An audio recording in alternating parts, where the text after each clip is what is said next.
What's up, podcast listeners? This is your favorite podcast in the world, the NOFOLD podcast. Welcome back, Manila Crew, to another ASMR special. This is the first one that we're doing, but it's definitely another one because we're probably going to do this again. There's little do you know, there's actually a killer outside of our door right now, so we're having to whisper this whole episode so they don't think we're in here. Yeah, if we make really funny jokes, though, and he laughs, then we might be able to get out the window, so... We'll see what happens. Thank you so much for tuning into another episode of the NOFOLD podcast. I just wanted to go a little bit quieter because this last episode, if you listen to it, it's literally Zeke taking his forehead and just banging it into the front of the microphone saying, "What's up, everyone?" So I just wanted to go totally opposite. I just had to channel my Peter McKinnon, you know? I was going to say, the Peter McKinnon in you, if you guys don't know who that is, it's a YouTuber. Go YouTube him. He's out there. But I wanted to say, like, that was a fantastic episode. Loved the conversation we had. I think only the best for the Manila Crew. Yeah. I think there was so much to be had and like more we could elaborate on that conversation, but we just like knew we didn't need to go any longer. What I wanted to kind of break down into this episode is like, have you had the talk? What talk? Like the talk.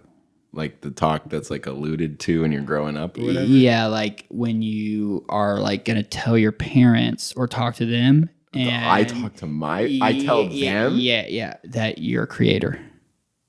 That's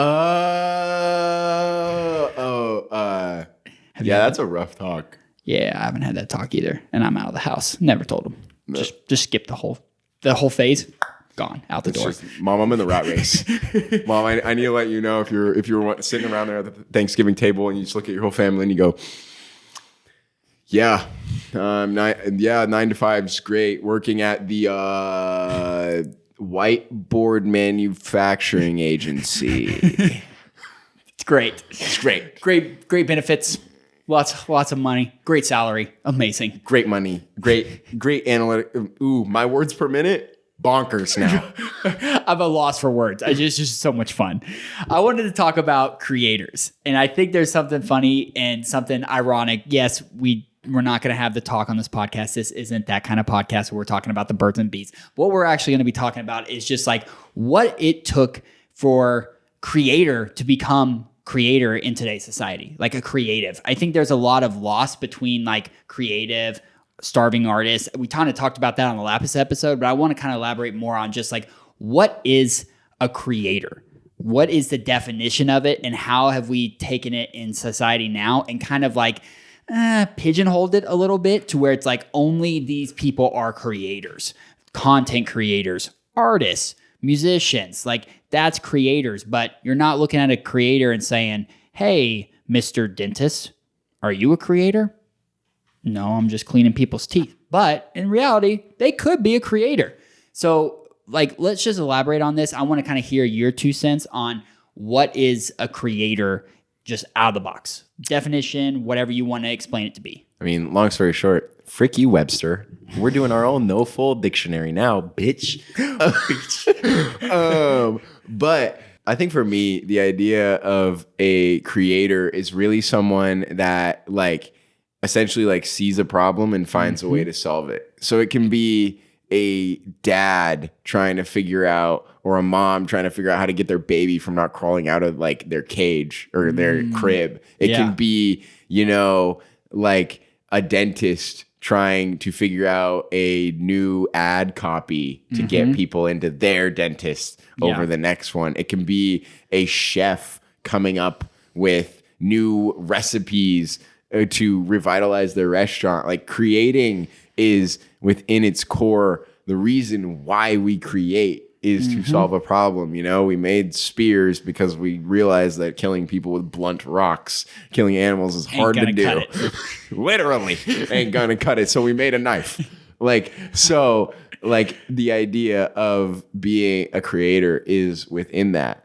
And, that's what I think a creator is. No, that's a great example, great explanation of it. I want to kind of give everyone out there just the parameters of what these definitions are. Because like you said, we were like, screw you, Webster, we're going to do our own thing. But we'll use your definitions before we destroy them. Yeah. So that way there's a surface, and then we just literally go and break it. So artist definition, a person who produces paintings or drawings as a profession or hobby.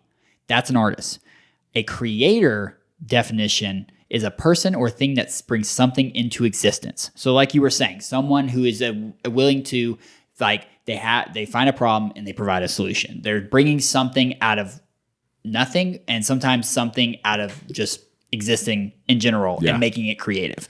But okay, Matt Floyd, before you continue, artist, you said was like someone that like does paintings? Paintings or drawings. That's how old this definition is. But what about like a musical artist? Like Post Malone isn't making paintings and drawings, you know. Like Blueberry Faygo Boy, Lil Mosey ain't making paintings and drawings. They're making like these crazy chains and like these crazy designs in the chains. But did we get artists wrong? Like, are we calling them the wrong thing, or is it like something different? I think, you know how people are like, you know what? Like there's in the Bible, there's the Old Testament and New Testament, and people are like, yeah, I like the Old Testament, and like people are like, no, I don't believe that. It's old. This is the new. This is how it is. I think this is I literally think this is it. The artist was just like, hey, what's an artist? Oh wow, that guy's an artist. He's painting. Okay, cool. That's an artist. That's it. That was at like 1500 BC. That's an artist. No other thing was an artist. It was like a musician or this or that. Like it wasn't just artists. Now we've taken art in a true exploratory way of there's not like the sky is the limit on art. There's not like this is only art, this is art, this is art. I think there's like funny videos out there where like, oh, that's art, and it's like a garbage can with trash flowing out of it. But then they're like, oh wow, look at the Mona Lisa, that's art. Like it's anything that we we see or preview in a way that's like, hey, I can make this, I can take this and make it into something great. That's an artist. That's like, I'm able to like start with something, the parameters of something very basic, very dull, and be able to like make something amazing from this. So that's what I see as an artist. With the creator, I was always intrigued because I was like, man, if I'm not a content creator, like as a video person, then like, what am I doing? I feel like I'm doing something wrong. And reality is like creators across the board are anyone that's willing to just step out of their comfort zone and do like invent something, produce something, make something. You're a creator. And that's also creative. Like creative isn't just like music, painting, video, audio. It's like there's so much more ways to be creative and to build brands and businesses and stuff. I think that's just like we're on the surface of like what creators are now. And I feel like in the next like 10 years, it's just going to continue to evolve into massive, massive arenas of creators. And it's going to be like, I feel like there's going to be a job posting, and it's literally going to be like, they've already had it for like video creators, but I literally think there's going to be jobs and like roles within businesses that are just like creators. And that role description is someone who is willing to like go the extra mile, try to like make new stuff, not afraid to fail, and continuing to reiterate on it. That's their role. And they just do it across all processes across a business. Accountants, literally making new books, getting new taxes done at the end of the year. Like you can creatively do that for a business. I think there's just so much more that we can like build off of. But like, as for you and your like age generation, what is like, you said what is a creator in your definition, but like, what do you see creators evolving into across like all digital landscape? Is it just like, if you're not on like TikTok, content creation? Yeah, content creation, but just like as creators in general, you're like, are you actually going to like perform and like build up to the next level? Or are we just going to kind of like stay put where we're at? Do you think we're going to continue to evolve and like the next generation just like come up with crazier stuff? I mean, content creation, specifically like the social media world, YouTube, like TikTok, they're extremely competitive more than anything else. You know, like Mr. Beast right now is arguably at the top of the platform outside of like T-Series, but I guarantee you there's someone right now looking at Mr. Beast going like, you are mine. Like I'm taking you down. Oh yeah. And Mr. Beast being at this like upper echelon is like this like guardian warrior looking down and being like, you cannot defeat me. So he's like buffing up his army, you know? Yeah. And so that's why I feel like the idea of creator will become it's almost like it'll become more normalized. Like it already has been. Like in the last episode we were saying like starving artist is dead because of the fact that being a content creator is like a real job now. Yeah. But I feel like it'll become even more normalized now because the game will be constantly changing, but I feel like the game will almost essentially there'll be multiple ways to play the social media game. You don't have to be the biggest creator in the world. You can be the 100,000 subscribers that are dedicated. You get 100,000 views a video and they're buying your stuff, that 1,000 true fans model, you know? Like you'll find like that, like you can play different games within it creative, you know, like you see that within like your like world too of like the back in the old days. It's like you can like shoot for the moon and be like the executive chef at a restaurant or the like CFO at a company, or you know, like you can just work till you're just like, okay, and I make 60K, like I'm done.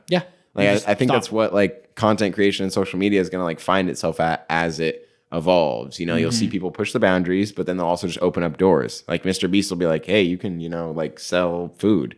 You know, you can do that. People weren't thinking about that, but now they are. You know, you see Logan Paul breaking through with NFTs and stuff. Like you find like creators are essentially just giving people more and more options and honestly less and less excuses to not acknowledge that they are creators. Yeah, I think across like all landscapes, like you said, it's going to continue to perform well. It's continue to like push the boundaries for creators in just general and all kinds of jobs. What I want to kind of get to is like, there's a lot of people out there that are like, well, dude, I'm not a creator. There's no way. I'm just like, I work XYZ job and there's no way I'd be considered a creator. I want to ask you, Zeke, what are 3 creator roles that you think aren't normal or what the world would see as not creators, and elaborate on those 3? Who would those 3 people be? And like, I want to see if the audience out there, is there's any people that are listening that are these people or aspiring to be, that like they can be creators. They don't have to just do their job and then go home and sleep and repeat and do that for the next 60 years. Like you can actually evolve your job into more of a creator role and perform very well across not only social media, but your job in general and just your brand. So like, what are those 3 roles that you see are just not normal creators? I'm going to start from like the top and kind of work my way down into more like out of the box ideas. I think the first one for me is like chefs or cooks more specifically. Or like people within the food industry. If you watch us on TikTok, you know how we feel about that. But like within the food industry, I think a lot of people tend to not think of them as creators. You know, you tend to think of like a cook will come in from noon to 7 and they'll cook the same food off the same menu for 7 hours and then clean up and go home. Like we don't associate them a lot of the time with creators. But when you look at, you know, the celebrity chefs, quote unquote, like even if you look at someone like Gordon Ramsay, like his big thing is that he's always like, he's not necessarily making like new recipes all the time, but he is just like constantly like showing off his prowess and his ability to create, his ability to, you know, make a like insane steak, but also make a really good orange chicken.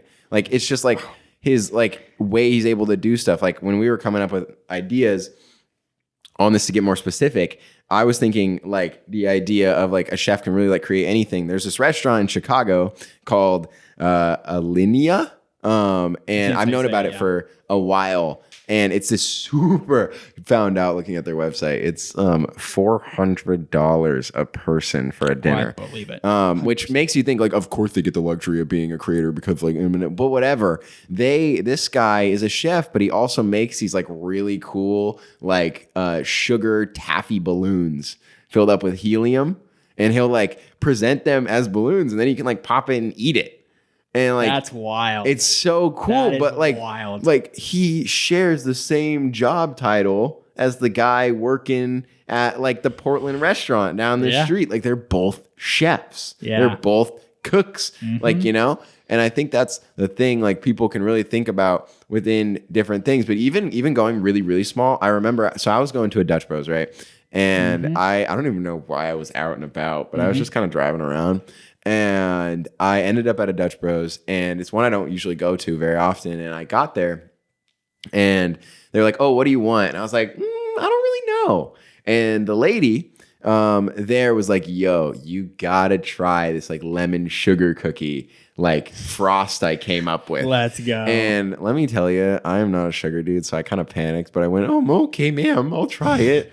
But like I tried it and it legitimately tasted like a lemon sugar cookie. And it was like, I was like, whoa, That's awesome. like pop off.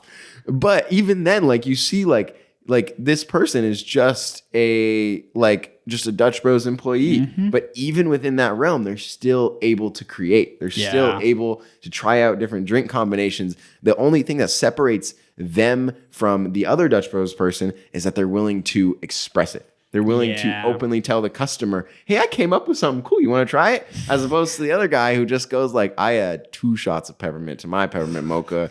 And that's so that tasty. Was cap. Exactly. Like, all right, man. So I think you can find within the food industry, like creators come in all sorts of shapes and sizes and can allow themselves to create more. Mm-hmm. And yeah, so that's my first one. I like that. That's a very good one. I think like that's one of the industries that, like you said, there's so many people that are chefs that it's very easy just to like hide in the facade of like just chefs in general. But I think there's so much creativity, like you were saying, that restaurant.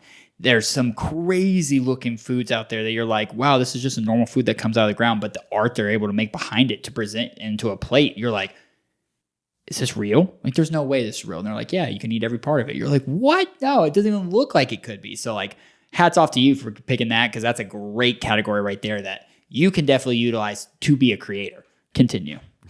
So my second one is gamers. Now you're probably thinking like, duh, gamers game, bro. And you're right, gamers do game. It's gamers. Minecraft. We're just building stuff all day. Which is true, Minecraft. But I was thinking specifically speedrunners. Now, if you don't know within gaming, speedrunning is a very NOFOLD thing kind of do. You look at the game and go, wow, 40 hours to get through this? Let's try 40 minutes. Let's try 40 seconds. You know what I mean? And like, I think within the speedrunning community, you find like it's a very monotonous thing to speedrun a game. It is very much like you spend like a majority of your time doing the same thing over and over again for 12 hours until the cards align and you get a faster time than another guy. Yeah. But the creativity, the creator aspect of it comes from taking the time to experiment, taking the time to analyze your screw ups and see like, wait, okay, I screwed up, but I also just like ended up in this new place. Okay. You know, like what the 2 things that I wrote down was, one was Minecraft. For all y'all that don't know, Minecraft is the biggest game on the planet, so you know what it is. Yeah. But Minecraft recently, within its updates nowadays, has allowed for people to speed run the game in under 10 minutes. And like I'm talking, they spawn into a completely random world and they're able to finish the game in 10 minutes. And wow, what's crazy about it is they are able to do this because of the fact of they have been able to study and create different routes and different options to be able to complete the game. One of the ones that I think of as probably the craziest is they use this, if you hit the F3 key in Minecraft, it comes up with all this data of your positioning, like where your head's looking, where you're standing. It's like a little bubble. It's like, poof. This is like everything. Kind of. But it's literally like everything you can think of. I'm talking like even histograms and crap, like light levels.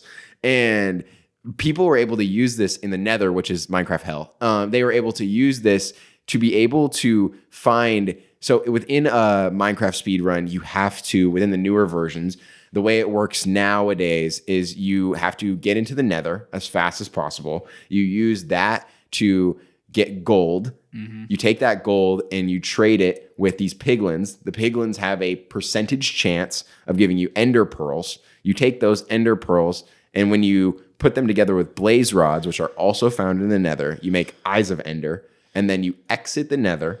And then from there, you throw those eyes of ender till you find a stronghold, which then you dig down, the stronghold's there. You put in the eyes of ender. That gets you into the end of the game. And then you defeat the ender dragon and the game's over. So the whole thing is basically you're spending most of your time in the Nether.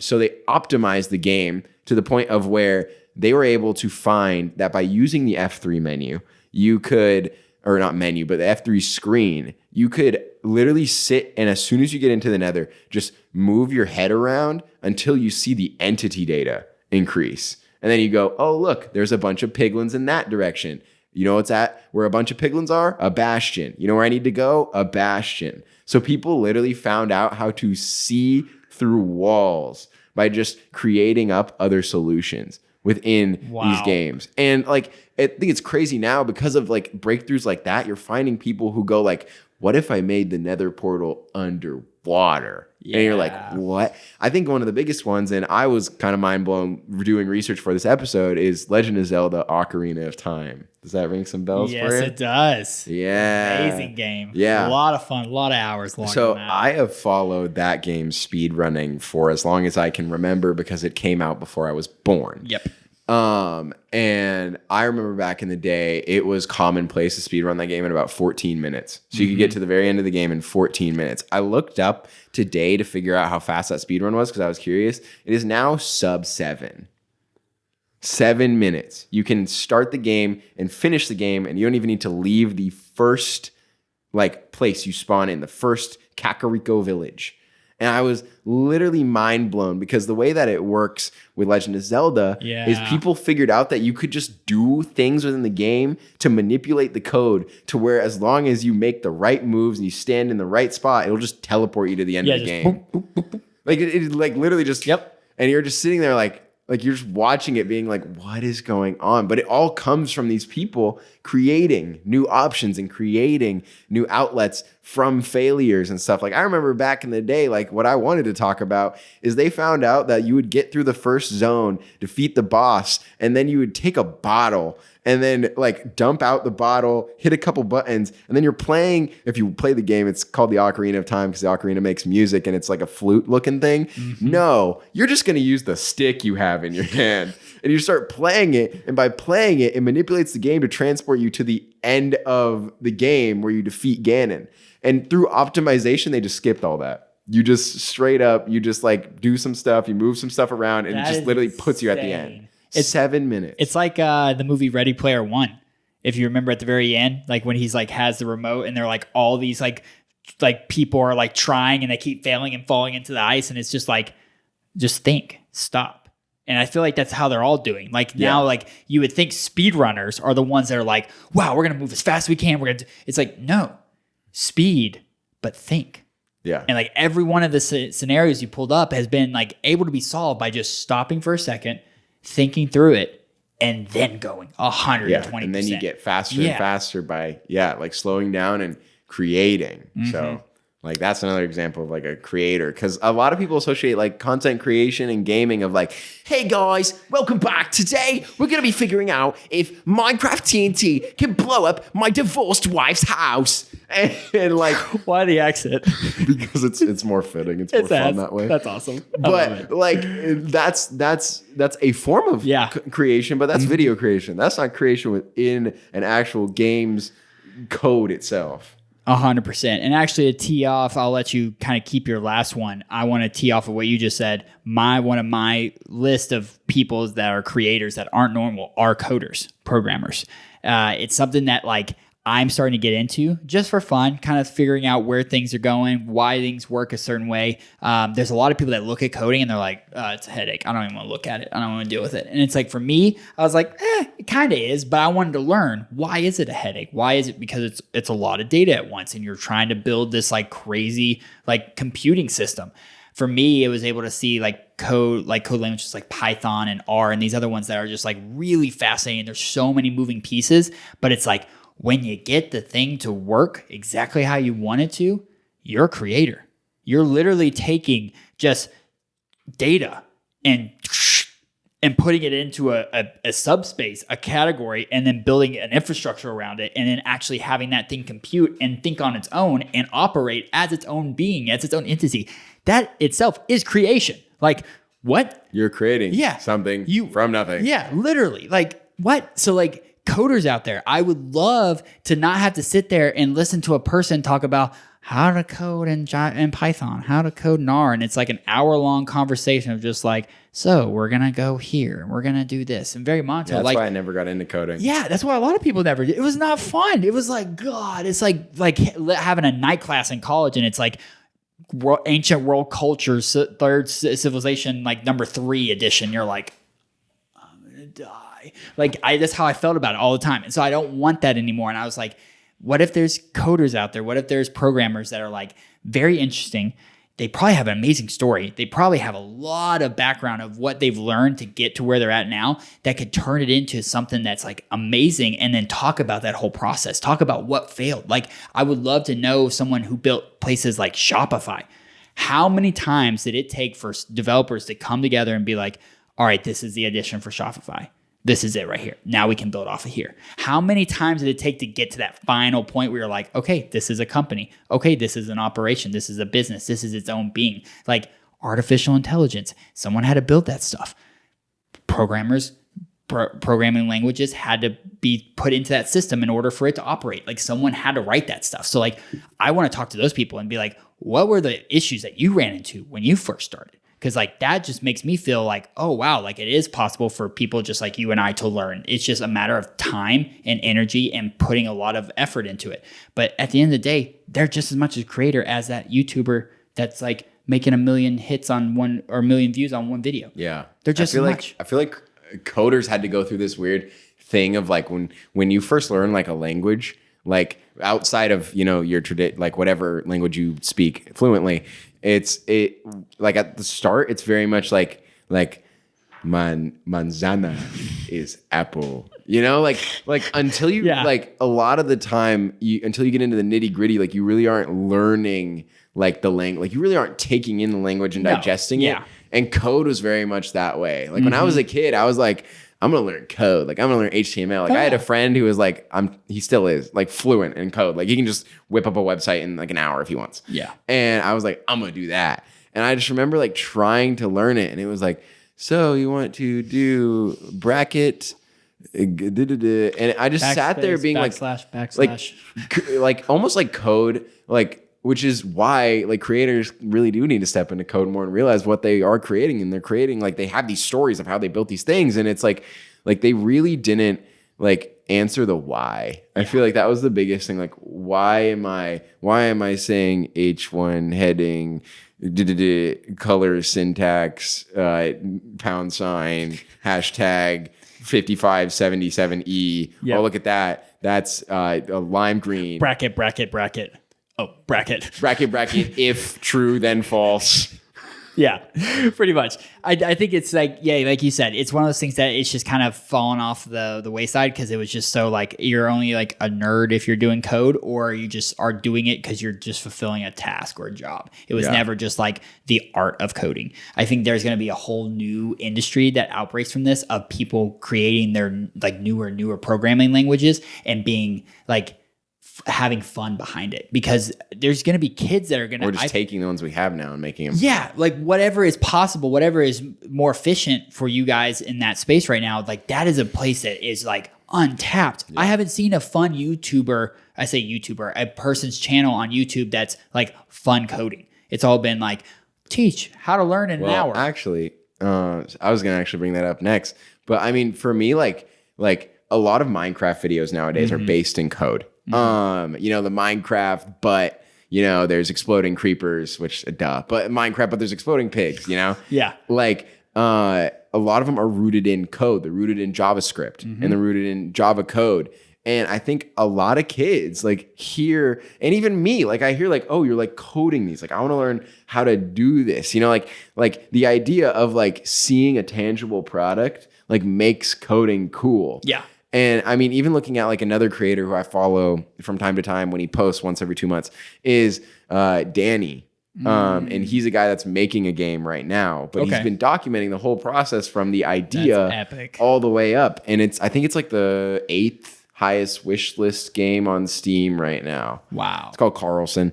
It's a game about milk. But He makes coding like look like the coolest thing in the world. Yeah. Like he makes it look like you can just sit down for 12 hours, pull an all-nighter, and like you have a full-fledged like fun game with a physics engine and particles and models, and like he makes it just look so cool. And I feel like crazy. I feel like there's gonna be like the next like $1 billion idea is someone who looks at these creators, looks at these things, and says like, how do we take that, but then also teach? Like, you know, like how can we teach into that? Yep. Like, hey guys, today I'm going to be teaching you exactly why Dream did this with his code to make the Minecraft mod. And here's how to do it in a way that's not, so you want to go into the UI of Minecraft and What did you say? Exactly. It's like, so we're gonna take this and we're gonna do this, and then we're gonna like if they figure out some way to like YouTube it where you can go like highs and then you slow it down to explain it and then speed it up and slow it down, like that would be like so. Like I watched a video actually. I'm ranting, but I watched a video about it. There was this guy that was been posting like kind of Minecraft-y mod style stuff. And he made a video titled "I Made a Circle in Minecraft," and interesting. He broke it down over the course of 9 minutes. The video has 10 million views, and it's been a week and 2 days. Okay, so it's been like 9 days, and the guy was like completely unknown before this.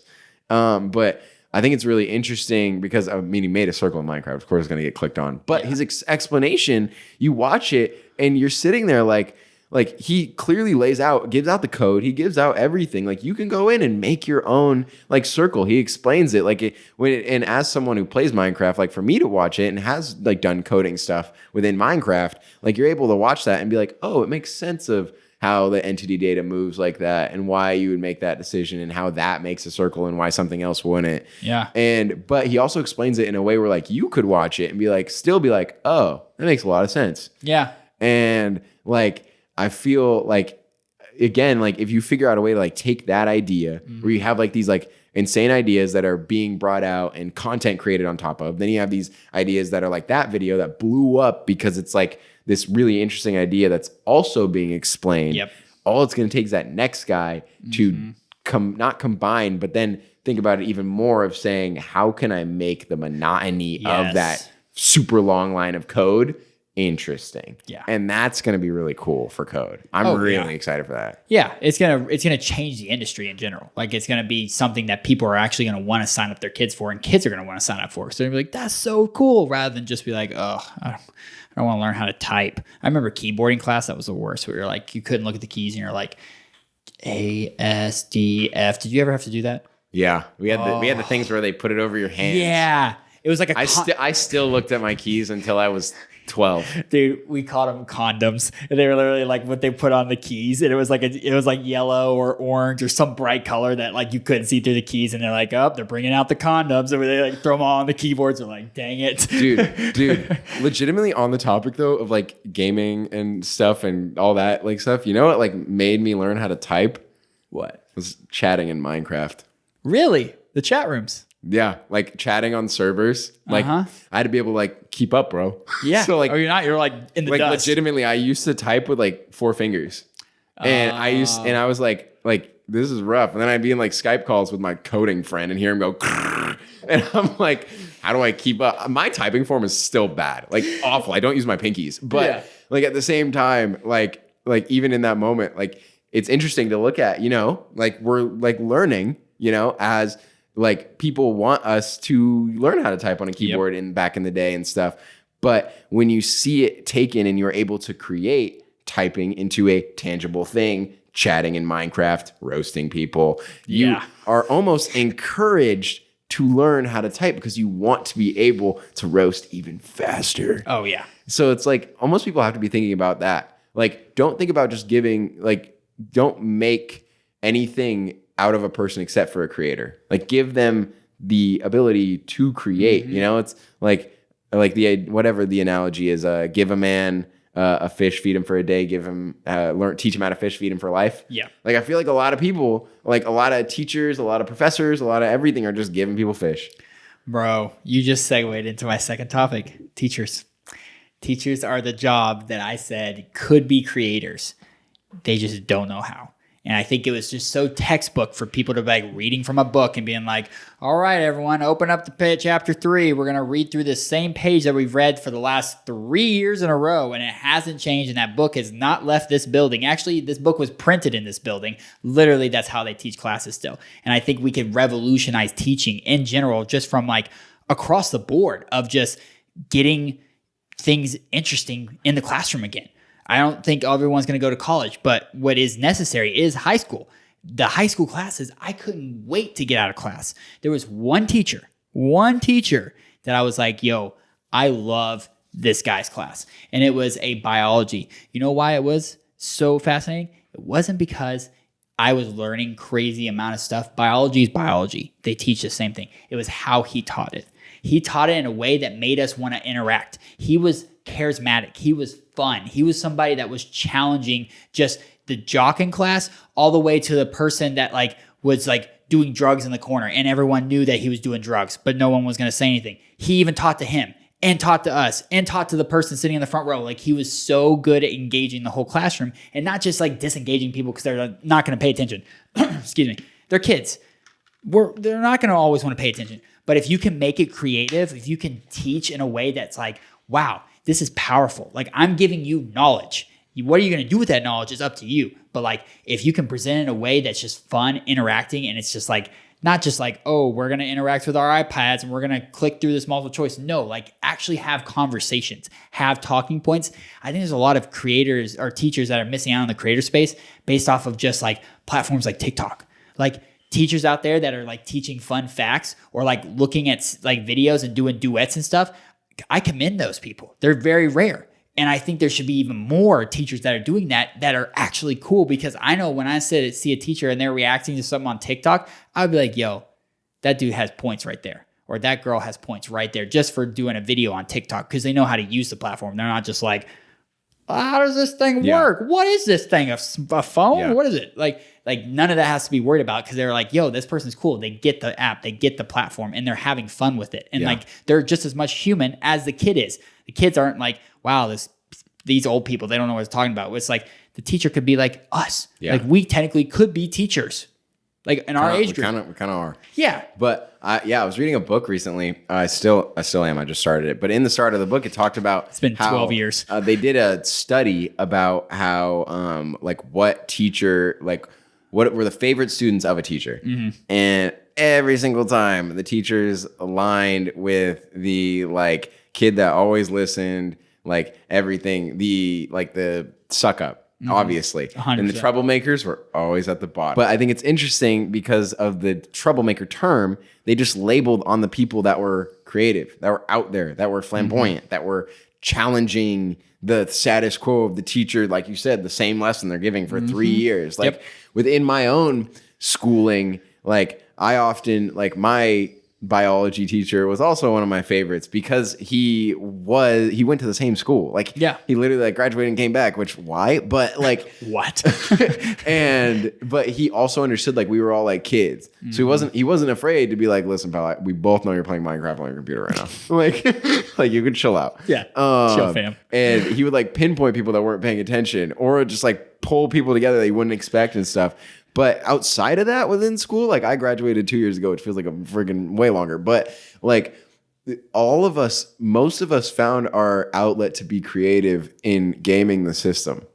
Because like a big thing, it was like the idea of if you play a game that the rules are already established, the people at the top are just gonna make sure that you lose. Mm-hmm. So like, we had to literally, like, which is why I am the way I am today. But like, because of school, like, figuring out ways around the system, because we were never challenged within by the teacher. We were never like pushed. They just gave us the same things over and over again. And we go, okay, so you're going to give us, what is this?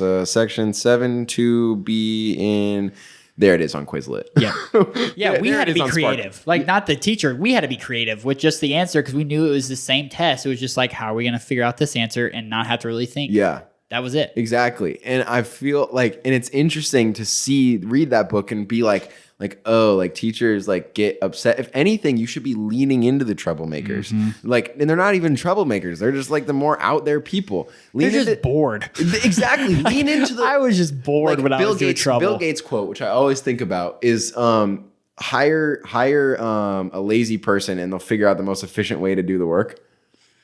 I like that. Like it's like that. Like if you are curious about if your teaching regimen or whatever, give it to the laziest kid and see how quickly he does it. You know? Or like if there's a loudmouth in your class, put all your effort, like challenge him. Get him to be the person that, you know, responds to all the questions. Not because you are being mean, but because it's almost pushing you as a teacher. Because I feel like when people are really listening, when they're really invested in something like a movie or a podcast or whatever, they're quiet, regardless of who you are. And I mean, that's very true for me. If I don't like a movie, I'm going to talk the whole time. You're like, oh, this scene, I've seen it a million times. She's going to get stabbed from behind. Why is she running out into the dark field by herself? Yeah, she's going to die. Exactly. Like it should be your goal as a teacher. And, you know, for all you teachers, comment if I'm wrong, but I'm not. I'm a child. But it should be your goal to make the loudest kid in the class quiet, not to make the quiet kid in the class speak up. Yeah. Or it should make the quiet kid in the class speak up too, because they should be engaged too. But it's almost like if you can teach and be like, I think anything can be engaging. I think from biology to coding to English, which is the dumbest class, we speak the language, but like anything can be engaging. But if you see like kids are like talking amongst each other, it means that like your teaching is not engaging to them. Yeah. And like, that's the thing, like teachers, like the most successful teachers, the people that make the most successful classes in Harvard and all that stuff is because they are creators. Yeah. They're storytellers. They're creating engaging things. They're not just like, Bill Nye the Science Guy. You know what I mean? Straight out of just a projector. And it's like, all right, we're going to watch this video. Everyone sit back. I'm just going to be on my phone. I'm just going to scroll. Watch that video. Yeah, you're going to learn everything from that video. And it's like the video's I'll quiz in black you and after. white. Yeah, video's in black and white. And it goes like halfway out and like nothing's in focus. You're like, who shot this video? Like, yeah. I always think it's watching interesting that teachers don't create more because of the fact that like that class is their domain. Oh, yeah. Like as long as they have absolute power in that classroom. Like I get it. There's a quota. You have to hit grades. Yeah. You have to do all these things within the school system in order to keep your funding or whatever. But like in those four walls, you can do whatever you want to hit that quota. Yeah. Anything. You can dissect a pig. You can you can make your kids make a Bill Nye episode. Yeah. Like anything is possible. And they just go like, yeah, flip to page 47. We're going to do a review on it. And the only creative thing they do is just not use the one that's required in the book so we don't find it on Quizlet. Like, congrats. Or they rearrange the questions. Yeah. Same questions, just a different order. I've seen that where it's like the one sheet quiz and it's like 5 questions and you're like, this looks very familiar. And then you look and the next person next to you, their questions are like flipped and you're like, see what you did. Exactly. Gotcha. Yeah. No, I think that industry as a whole can be revolutionized, and it is with technology now. You're able to like bring laptops in classes, iPads, smart boards. Like the sky is the limit with what they're able to do. It's just a matter of doing it and like performing well and like knowing that like, yeah, you're going to have troublemakers. Yeah, you're going to have people that are going to listen. You're going to have people that never will listen. That's okay. Welcome to the workforce of everyone. There's going to be jobs that you're not going to have one person always listen to you. They're not going to want to listen to anyone. So be it. What you can do is still take what you have in that classroom and really know that like, hey, I can pour all of my energy into it. And I'm going to be like, I'm going to put myself out there. But like, even as if you were to see a teacher literally going the extra mile, putting themselves out there, taking risk, being NOFOLD, you would be like, all right, I commend you. Like, cool. Compete for my attention. Yeah. You know? Like I'm gonna give you like my respect because you're willing to put yourself out there. Like this generation is that way. It's not like we're just like our past generations of like, all right, just tell us what we need to do and then we'll get out of here and then we'll do the same thing over. Like this new generation, even younger than you are wanting to be challenged. They want to challenge the status quo. So like as a teacher, do it. Yeah. Like call the bluff. Like you said, like there's like so many like the phones, the laptops, everything else. Like there are so many options now. Like I was watching a video, like a self-help type video, and it was explaining that like we interact with more people on a daily basis than our ancestors did in a lifetime. And like we see more people and all that stuff. And like realize almost like as a teacher or as a content creator that's teaching in education, realize that you are like competing. You are competing for attention in the same way a social media app is like TikTok and YouTube are competing for your attention. Recognize that like you as a teacher are also competing for attention. Like what makes you any different from the Khan Academy, this video this kid can pull up, right after class? What makes you like I remember I was doing like a personal finance class. Ugh. And I love personal finance. It's one of my favorite things. But I that summer I was like, I'm gonna read more, and we don't have any books in the house. We had one book in the whole house, and it was Total Money Makeover by Dave Ramsey. The Dave Ramsey. That's what got me into personal finance. That's so funny. And I read that whole book front to back, and it was the first book I had like genuinely read in a long time. So all that information just burned into my skull. Yeah. And then I walked in and did a personal finance class. And it was Dave Ramsey personal finance class, all led by like video courses based on the Total Money Makeover book. I taught like 5% of that class because of the fact that the teacher would ask me questions because I knew them.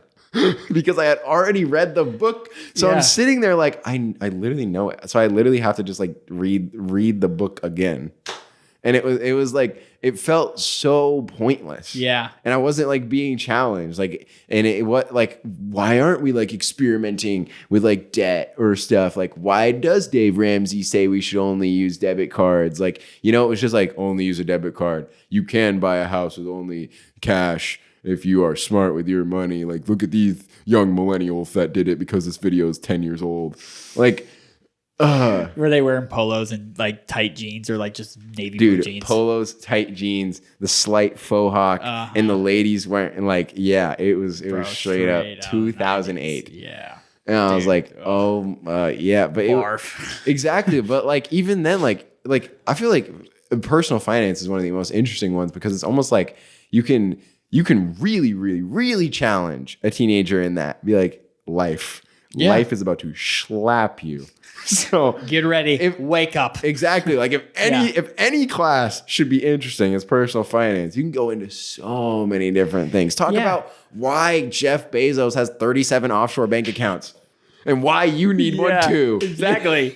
Why you need to start an NFT today. Like literally anything. I think that's like a whole nother section, like a whole nother like industry that is just untapped, and there's way more creation to be happening in teaching. It's just not yet. Yeah. And I think that next like revolutionary time of like next 5 years is going to be that push of like, wow, this is creators. What I want to get to, and I know like you had one other point, but I want to leave this for next week's episode. My last one was delivery drivers, but I know you delivery for DoorDash on the weekends. I want to hear your story next week on what you think could be creative for delivery drivers. Challenge? Interesting. I mean, I'll take you up on it. Okay. I'm not door dashing this next weekend because I'm filming a video. So you might have to save it. The starving artist is back. The starving artist is legitimately back. If you're going to watch this video, that'll come out next week. But thanks everyone for watching. This was an amazing episode. We had a lot of deep talk. I want to actually know if there's other industries that we missed. Comment below, please, in this video of like other industries that you could see is really creative. And we love to talk about it. I think there's so many more other like jobs and roles out there that we didn't even touch. That don't seem creative. Yeah, but definitely at are. all. We definitely like... What? I feel like we had this whole plan, right, to go from the top of the iceberg and then go all the way down to the very bottom, NOFOLD scuba diver style. And we literally we looked at like the water. We did not even get close. Bruh. Like we were talking about teachers for half that episode, y'all. Like if you made it to the end of this, like thank you, Manila crew. You're the real ones. Yeah. We also just had a lot of pin-up energy against teachers, I guess. I think so. I think there's a lot of people that can relate to this listening. It's like, man, I had that one teacher or I had that one class. Exactly. The worst. But teachers need to improve, and we are definitely going to have to make a couple more episodes about creators because I guarantee you're still sitting there going, I don't think I'm a creator. Yes, you are, because you've done it at least once. Exactly. And NOFOLD is going to tell you. Yes. Peace out, everybody. Have a good week. Oh, also, we got to sell another couch because like I need to get back into the studio. We do need to get back. So yeah, we sold it. We sold this couch. Yeah, That's why we we're have in chairs, but I don't have another We couch. borrowed these chairs from a homeless person. That's where we're at right now. Yeah, so and I got to pay him back. He like wanted an hourly rate for him. We need another couch. Yikes. Bye, guys.